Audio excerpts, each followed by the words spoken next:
I don't think I ever like December because it's always just too busy. People are running around like crazy, buying things they don't need, and giving useless gifts. Please don't kill me for saying that, it's just how I view it. Also, people kind of start panicking during this time of the year, like another year has passed, and what have I actually achieved? Very normal thoughts, by the way. So why don't we talk in this video about how to spend this end of the year differently? Not being constantly on the go, rushing to tick things off, but to design it the way we want to. Because by itself, the season is beautiful.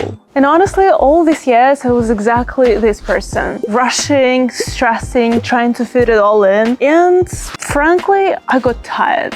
And I want to do it differently this year. Let's do it together, shall we? So let's paint the picture first. The end of the year is a holiday season, which means that in many cultures, including the Netherlands, we are giving gifts. This means that right before the season, we start searching for presents to give to our parents, partners, family members, friends, colleagues. Maybe you have more people in your life to give presents to. But the point is, the list is usually quite big. And because we are in a rush, we don't always buy things intentionally and sometimes end up spending more than we should. A simple example, you see this particular gift that you want, but it takes 2 weeks to arrive. And you only have 5 days left before Christmas. And you're like, okay, it seems like I can't get what I want, so let me just buy something. And usually this something is a little bit less purposeful and more expensive. The end of the year also gives this feeling like we need to finish tasks, as if after December 31st there is not tomorrow. We put a lot of pressure on ourselves to finish projects, and if you have an employer, they often have their own end of the year targets too. And the worst part is that it's all like this pressure, it's all happening after we haven't seen the sun for 2 months. So our mental health is already pretty exhausted. This is applicable if you live in the Netherlands or a similar country. And on top of that, there are of course corporate parties, secret Santas, family gatherings, friends gatherings. And if you are an introvert, you really get towards the end of December feeling like, I'm so exhausted.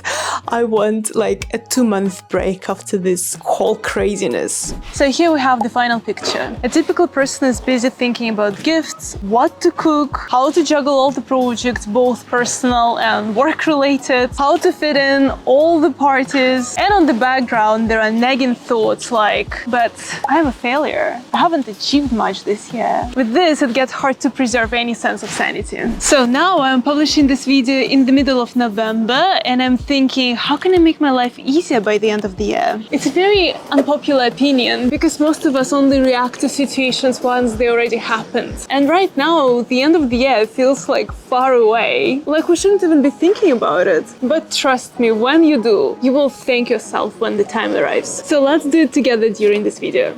If you can relate, and if you felt like your relationship or career is running on autopilot, come join my new private community, the Self Lab, where you will learn how to create that kind of love and career that truly fulfill you. And finally, start attracting instead of chasing. Join us for 7-day free and see what changes when you make space to listen to yourself. What if we buy all the presents already now? So why don't we go shopping now before this whole shopping craziness has begun? I don't know guys if you can relate, but I think that buying presents is actually fun. What's not fun to me is when I'm being squeezed in a crowd, when just so many people, and when I feel the pressure I have to buy this thing and I only have 5 days to do it. That's not fun. That feels more like an obligation rather than me intentionally and mindfully thinking about a present, celebrating this person, because I think our friends and family and, well, maybe you have colleagues, they deserve to be celebrated. And buying something on the go, I don't know, it feels like it doesn't give them the respect they actually deserve. This is not our first end of the year, right? So we probably already know who we want to give presents to. Maybe in your case, the list is not 100% done, but we probably already know 80% of who we want to give presents to. And if we accomplish this 80%, it's already a win. Next one is about commitments towards the end of the year. Right now, being in November, I don't think that I'll have too many commitments towards the end of the year, but I know that my schedule will get filled with things that I cannot even foresee yet. It's just how Decembers usually work. I remember last year we were living to escape Dutch winter for a couple of months, and right before that, like literally a couple of days before that, I was getting my Dutch passport. So I needed to prepare for that, on top of preparing to leave the Netherlands for a few months, preparing for the trip, packing. Also, I was rushing to finish a brand assignment that I took upon. And don't forget that since it's December, I was also attending all the Christmas parties, buying gifts, and it just felt like I was ticking off boxes and not actually enjoying the beautiful season. And then when I arrived in Bali, I had so much work still left to do that I had zero time to actually sit, enjoy a moment, slow down and reflect upon my year. I remember my boyfriend was attending cacao ceremonies, tea ceremonies, and had actually the time to reflect upon his year, and I was next to him just working and getting things done and reflecting upon my year in between tasks. I really didn't like that. 2 years ago, similar story, we were leaving for the Philippines on the 6th of December, and on the 3rd of December I was passing my driving exam. I really don't know what's up with December, but it tends to be the craziest and the most hectic month of the year. I am going to take learnings from these years and going to make a conscious effort to not overload myself by taking on additional assignments, tasks, and commitments, because I know that the end of the year will naturally get filled.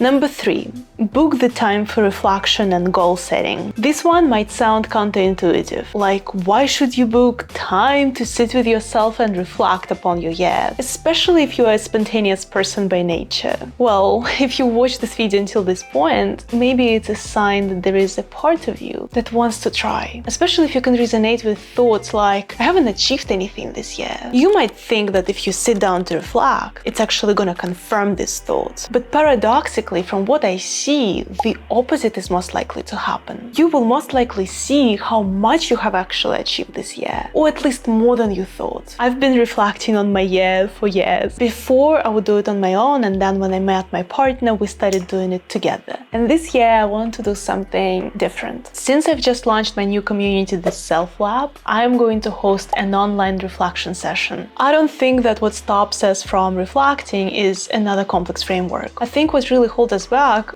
besides ourselves, is that we don't have the right environment. And that's what I'm going to create within the Self Lab. Yes, I will provide you with helpful guidelines and tools that have worked for me and my clients, but most importantly is that we'll have a supportive and safe space inside the Self Lab. And within such a space, it's very easy to reflect and to feel like your year was actually much better than you thought. So if you'd like to do it in the community, meet like-minded people, and actually feel more positive about your year, then join us in the Self Lab. And for everyone joining the community now, you get a chance to win my planner for 2026. The value of this planner is 25 euros, but you get a chance to win it absolutely for free. I will ship it to you. This planner will help you set goals, reflect, and become more connected to yourself. To win it, all you need to do is to scan this QR code and join my community, and inside you will learn how to participate in this lottery. You can try it out for free for 7 days, and if you decide that it's not something for you, you leave, no questions asked, and you don't pay anything. But something is telling me that you might actually like it very much there. I hope to see you inside.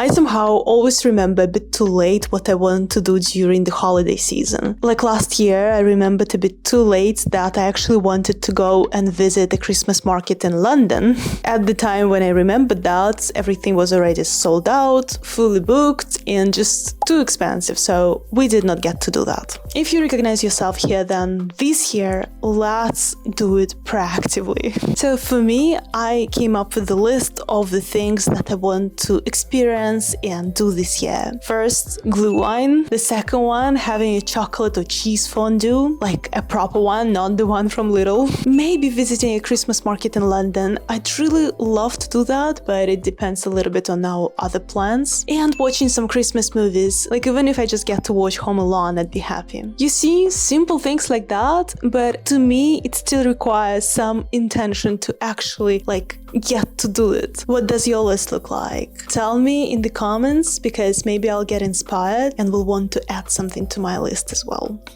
This year, I'm going to make a conscious effort not to rush to finish every single task before the 31st of December, like there is no tomorrow after that. And maybe don't either. I know the pressure to end the year strong, to set new goals, to finish all the projects and sort of reinvent yourself overnight. But what if the best way to end the year strong is, drumroll, is simply by ending the year gently and without any rush? To take a breath, look around and say to ourselves, I've done enough, because that's what our mental health actually needs. Definitely not another sprint. And with this, I am sort of revealing my plans for this December. Slow down, enjoy simple moments and just allow myself to be.